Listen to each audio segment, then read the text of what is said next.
Buenos días, TVC Noticias ya, María Mercedes, buenos días. Buenos días, Robert, amigos, bienvenidos y bienvenidas a la primera emisión de TVC Noticias. Como siempre, el gusto de recibirles. Mandarles abrazo, que el día sea bueno, los que están ya por salir, tráfico en algunos puntos se complica, hay que salir con el tiempo necesario. Sin embargo, como veíamos ahorita en la microonda de Ailis Morán, está también en otros sectores un poco más despejado.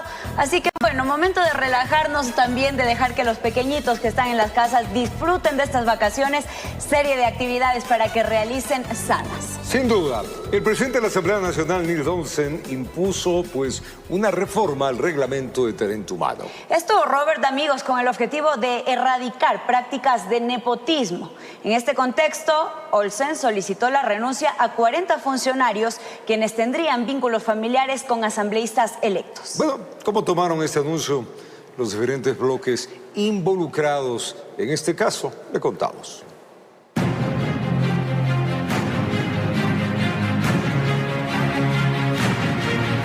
La polémica por el dibujo del asambleísta de ADN Dominic Serrano durante una sesión de la Comisión de Participación generó un verdadero remesón al interior de la asamblea. Las críticas por su conducta no se limitaron a sus dibujos durante la fiscalización de Progen, sino que se extendieron hasta su gestión marcada por presuntas prácticas de nepotismo que habrían beneficiado a su hermano, quien se desempeña en la coordinación general, y también a su madre, quien fue asesora del legislador Egner Recalde. Incluso la hija de Recalde, Natalie Recalde, es la asambleísta alterna de Dominic Serrano.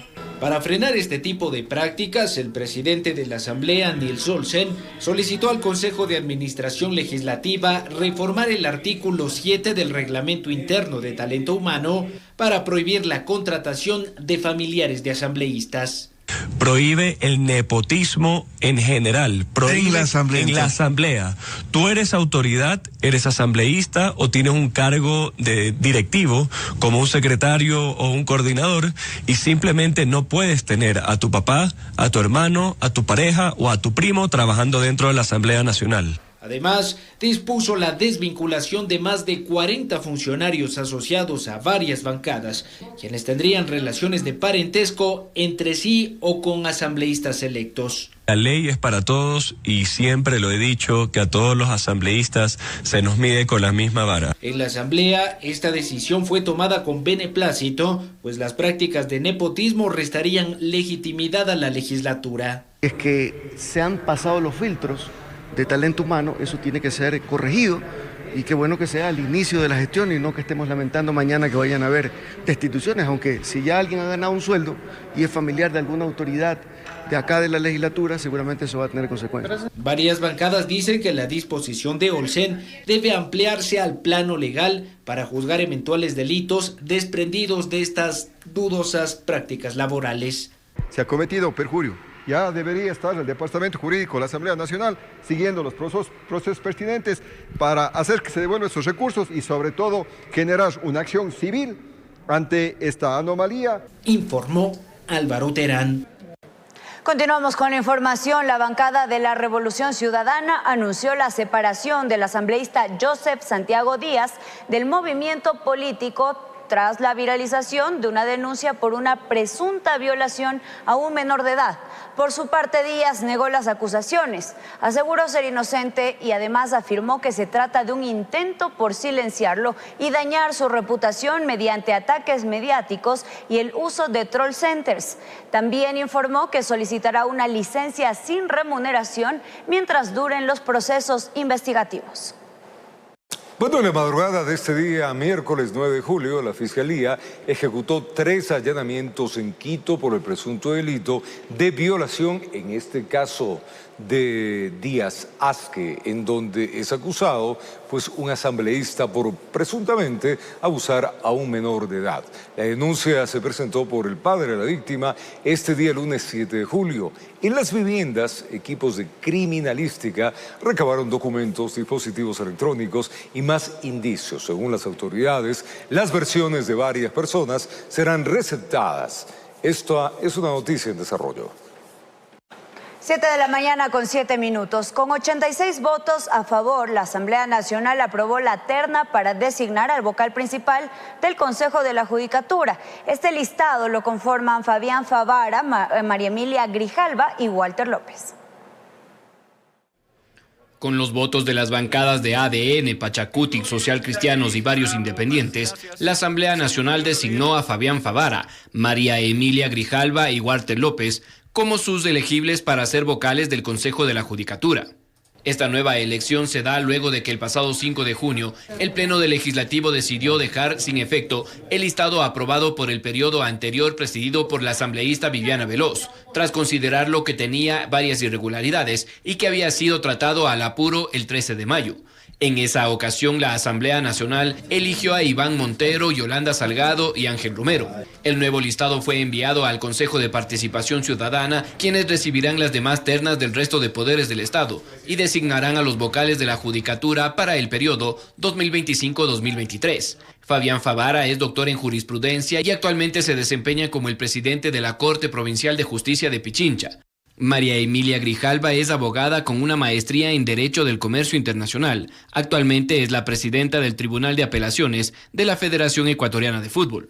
Mientras que Walter López es doctor en jurisprudencia, licenciado en Ciencias Públicas y Sociales, y también es asambleísta suplente de la provincia de Imbabura para el periodo actual, y en su trayectoria laboral fue director de asesoría jurídica del Tribunal Contencioso Electoral. Informó Mauricio Sánchez. Y tras intensos cabildeos y negociaciones entre bancadas, la Comisión de Desarrollo Económico aprobó el informe para segundo debate de la Ley de Áreas Protegidas.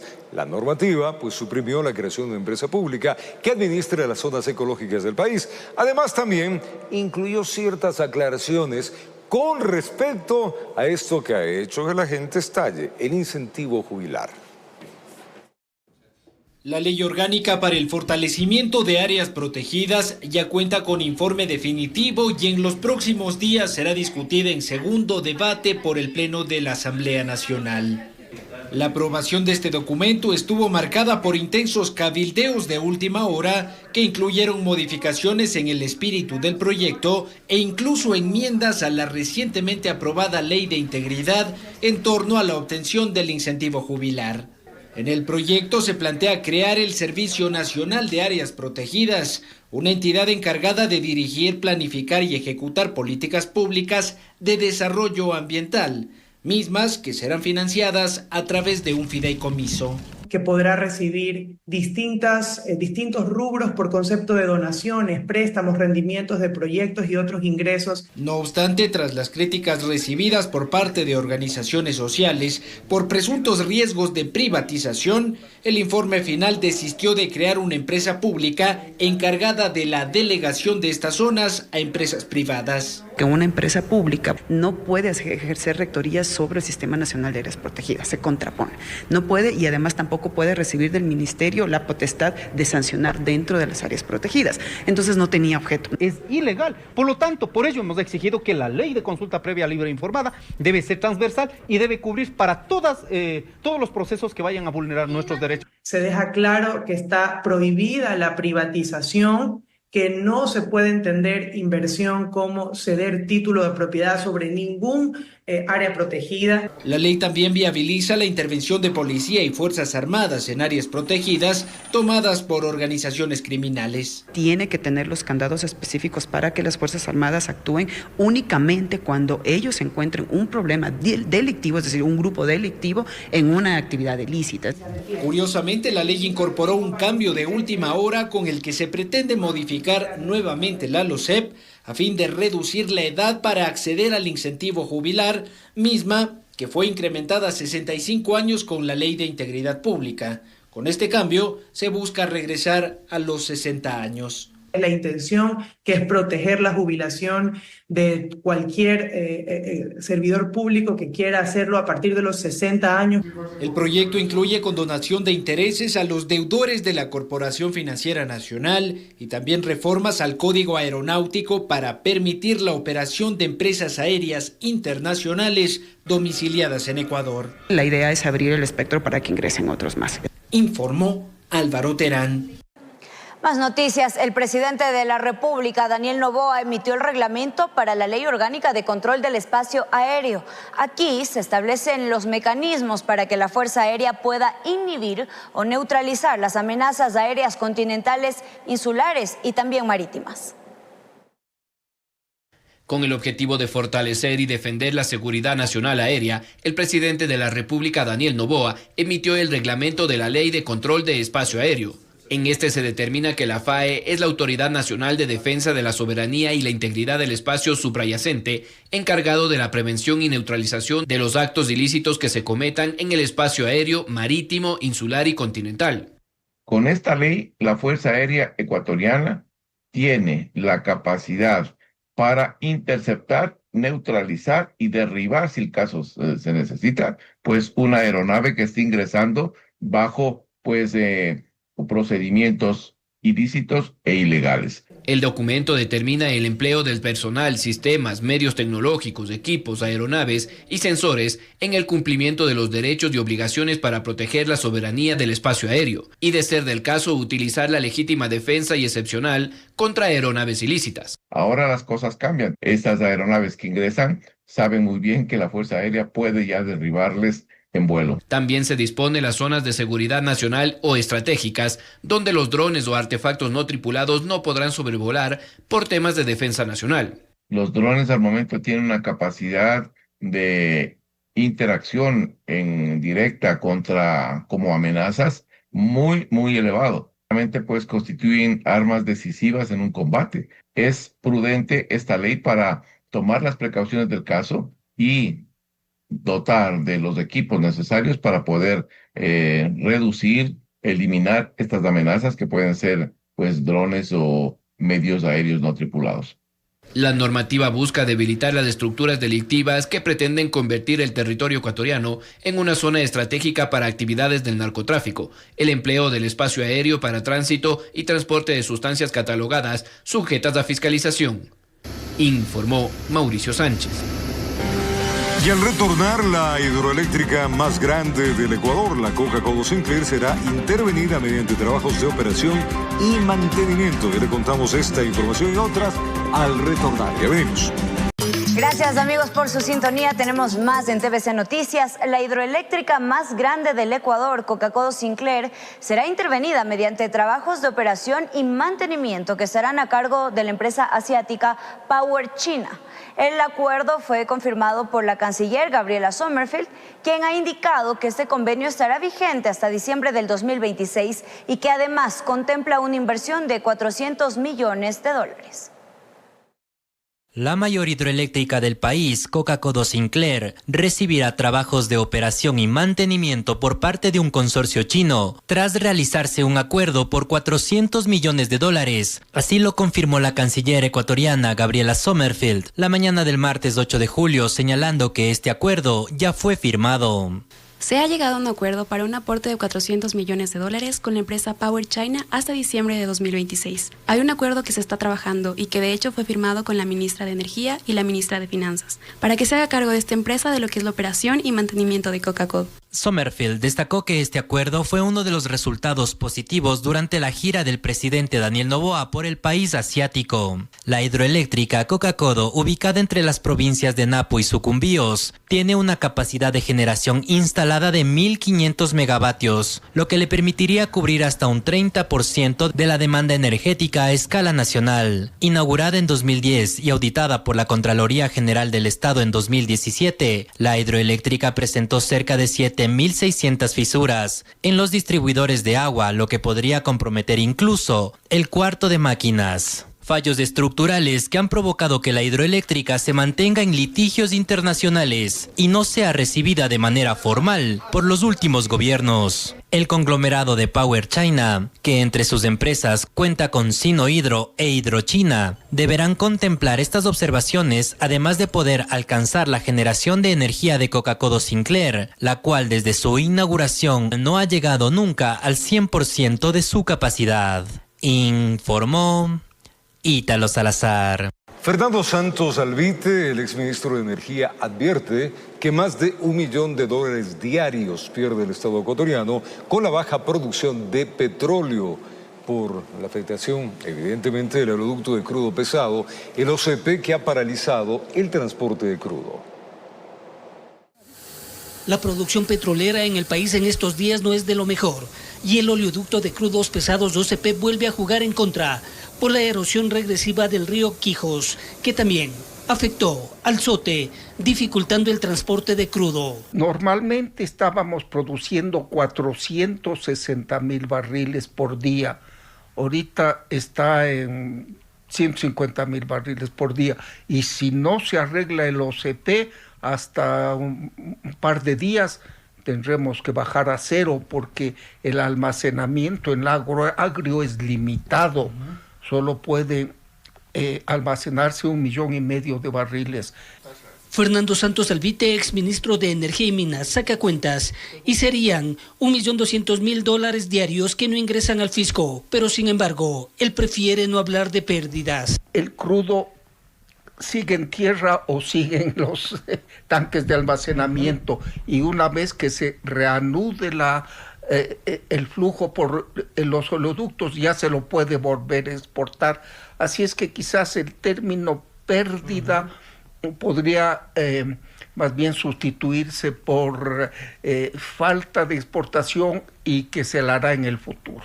Para Nelson Baldión, experto en hidrocarburos, el perjuicio viene por otro lado. Un contrato de force majeure, que es la fuerza mayor, no te implica penalidades, pero sí te quita mucha credibilidad. Si un cliente no recibe su crudo para poder cumplir con sus clientes, pues básicamente él va a tener que buscar inmediatamente a otra empresa que le provea puntualmente. Son partidarios de no seguir dándole largas a la necesidad de efectuar una variante. El oleoducto ya va teniendo este tipo de fallas varios años. La real solución es haber hecho la variante que se propuso hace varios años para que pase por arriba de la montaña. Cuesta como $100 millones. Lastimosamente no se la ha hecho y por ende este fenómeno de la regresión va a seguir pasando. El sector privado sería la salida a la falta de recursos del régimen. Decirles, señores, les damos en concesión los oleoductos a cambio de que ustedes hagan la variante. Y ustedes operan un X número de años para que recuperen su inversión. Lo que faltaría es decisión política, informó Héctor Romero. Continuamos con las noticias. La medida de paralización adoptada por el gremio de transportistas pesados del Carchi ha llegado a su fin. Esto ocurre después de los diálogos mantenidos con la viceministra de Gobierno, a quien expusieron todas sus demandas.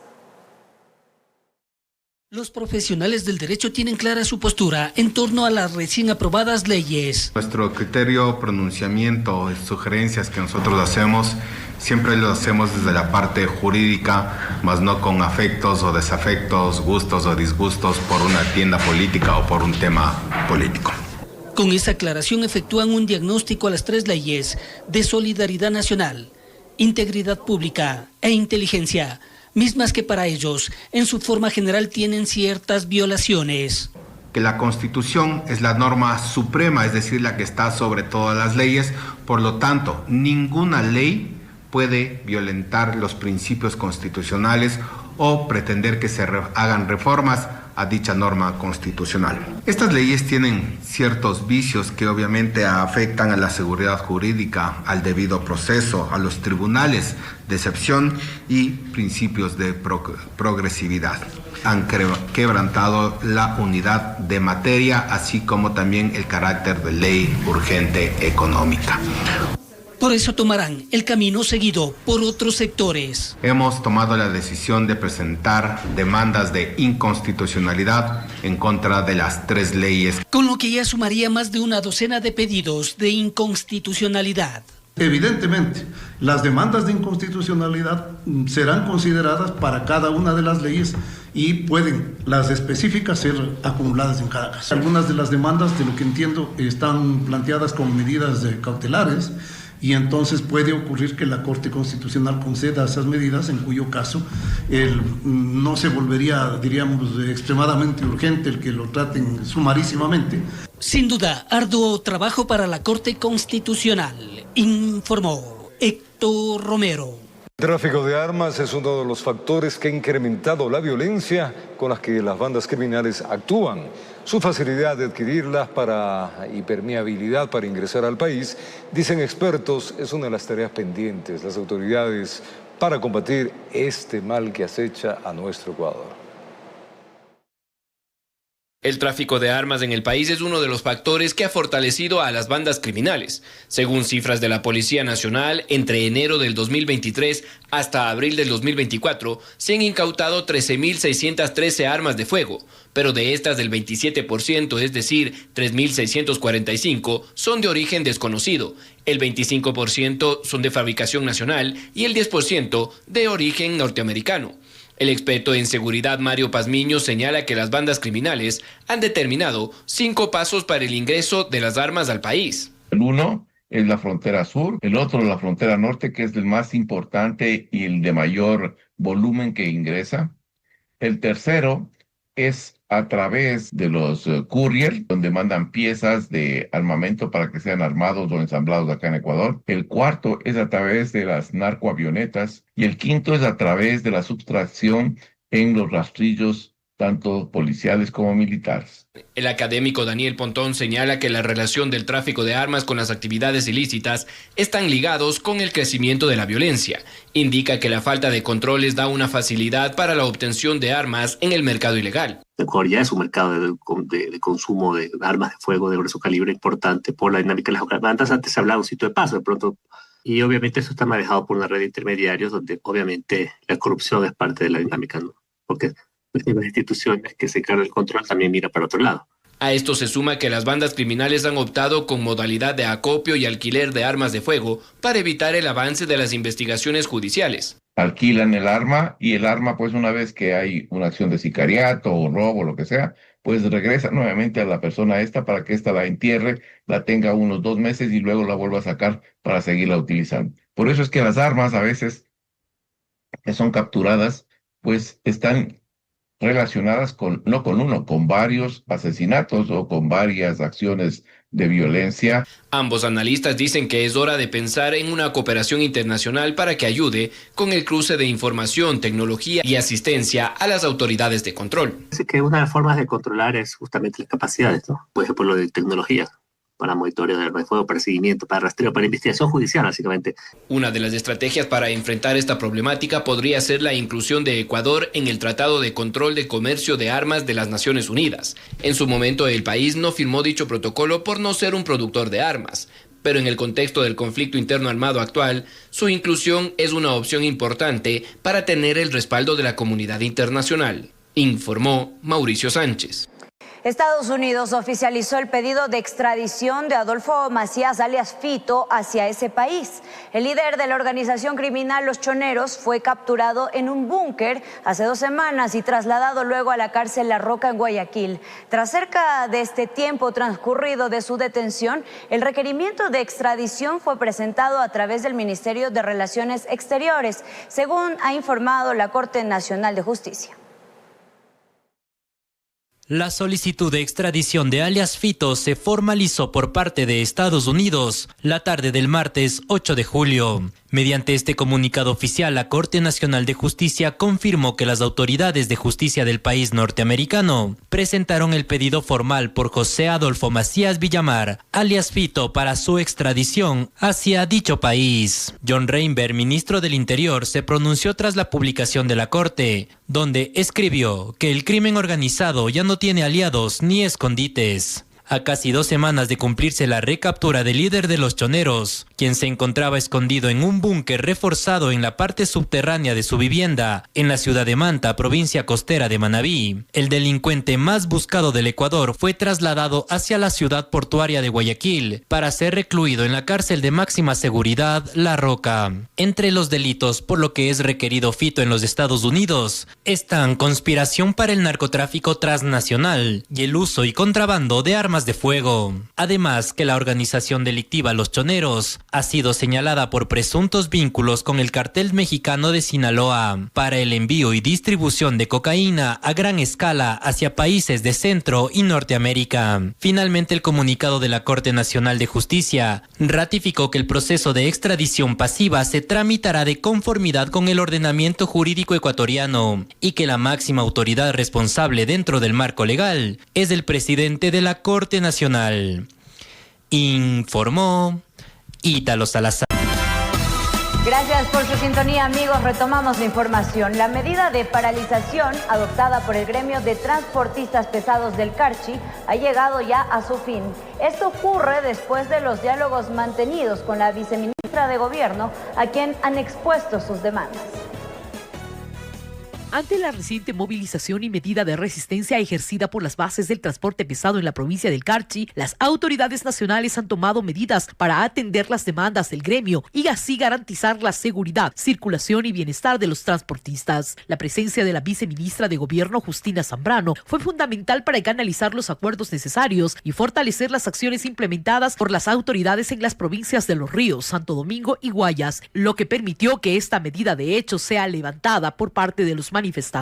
Recordar de que en la provincia del Carchi, si bien es cierto, nuestros transportistas circulan de una forma segura, desafortunadamente en la costa nos han generado pérdidas humanas, pérdidas económicas, extorsiones para nuestros transportistas. En donde todas las federaciones pueden dar sus aportes y sus alertas tempranas en cuanto a la movilidad de sus rutas y de sus camiones que están teniendo a nivel nacional. Los principales acuerdos establecidos con los transportistas serían fortalecimiento de la seguridad en las rutas principales. Se implementarán estrategias conjuntas entre Policía Nacional, Fuerzas Armadas y Sistema Integrado de Seguridad en el anillo vial de Quevedo, la ruta Guayaquil, Santo Domingo de los Áchilas y viceversa, desde las 4 de la mañana hasta las 22 horas. La implementación de checkpoints, de estaciones de servicio y facilitar condiciones de descanso en peajes. Coordinaremos con la Policía Nacional los checkpoints para que nuestros vehículos al momento que ingresen a Santo Domingo y lleguen a la costa sean registrados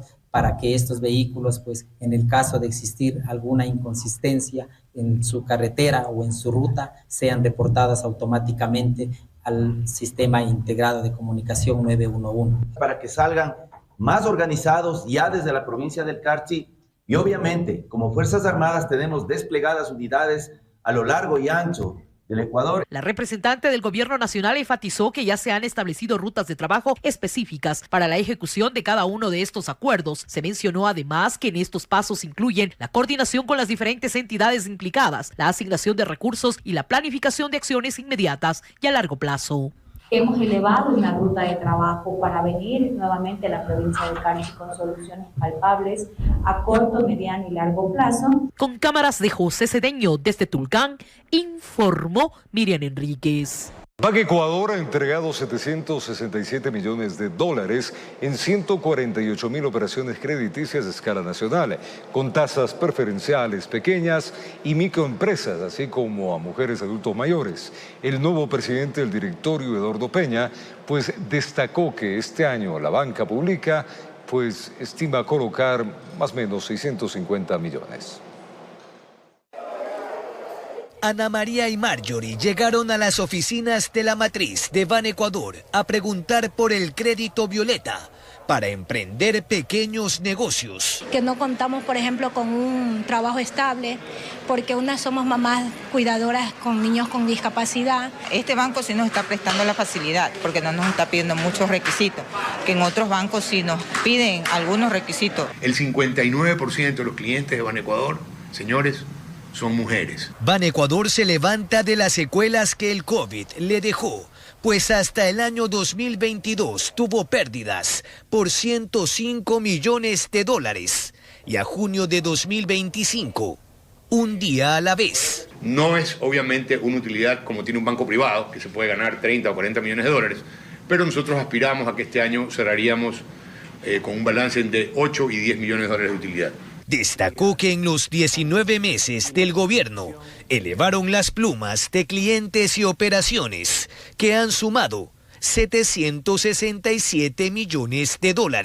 En el 2024 tuvimos 91.163 operaciones En lo que va, esto es el corte al cierre del 30 de junio, primer semestre, ya llevamos 56.000. Según Banecuador, la tasa de morosidad hoy alcanza el 23.12%. Ahora bien, las últimas condonaciones ejecutadas por el presidente Daniel Noboa entre noviembre y diciembre del año pasado en créditos de hasta $5.000 por saldo capital y el inicio de procesos de coactiva tuvieron un impacto de $60 millones en las arcas de esta banca pública. Bajando, esperamos a fin de año tenerla en menos de 20. La idea es ser tan eficientes para con el resto de las operaciones poder recuperar esas pérdidas que nos generan las condonaciones. Este año han proyectado la entrega de $650 millones para pequeñas y microempresas, cuyas tasas oscilan entre el 11 y 15%.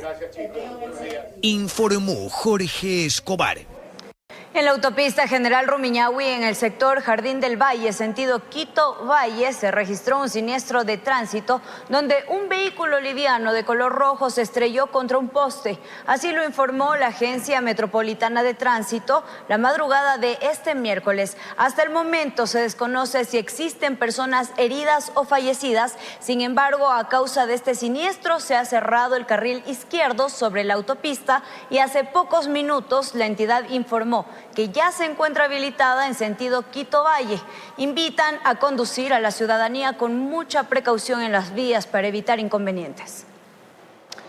La Policía Nacional encontró armas de fuego largas y cortas y más de 100 municiones en una casa en el norte de Guayaquil. Una mujer fue detenida en el lanzamiento, en el allanamiento se presume que era para un lugar de almacenamiento y de parte de una organización delictiva. Tiene 43 años y la encontramos sentada en la unidad de vigilancia comunitaria Florida. Se cubría el rostro con las manos, en el que minutos antes se reflejaba preocupación por el proceso penal que ahora le tocará enfrentar. En horas de la tarde, la Policía Nacional ingresó a su casa y encontró este armamento. 4 armas de fuego tipo cartucheras, un arma de fuego tipo escopeta, una arma de fuego calibre 9 milímetros, además de 106 municiones de diferentes calibres. El operativo fue ejecutado por unidades investigativas y de servicio urbano en Mapasingue Oeste, entre la calle Cuarta y Quinta, al norte de Guayaquil. Presumiblemente que serían utilizadas por grupos delincuenciales para cometer varios delitos. La policía realiza la intervención de este inmueble. De inicio la señora no quiso que ingresara la persona policial, pero recordemos que nosotros estamos actuando bajo el decreto del estado de excepción, en el cual nos permite realizar este tipo de verificaciones, y efectivamente se logró la aprehensión de estos indicios que nos servirán dentro de la investigación. La ciudadana no tiene antecedentes penales. Ahora fue trasladada a la unidad de flagrancia, donde tendrá que justificar quién o quiénes llevaron hasta su vivienda estas armas de fuego, informó Charlie Pisa.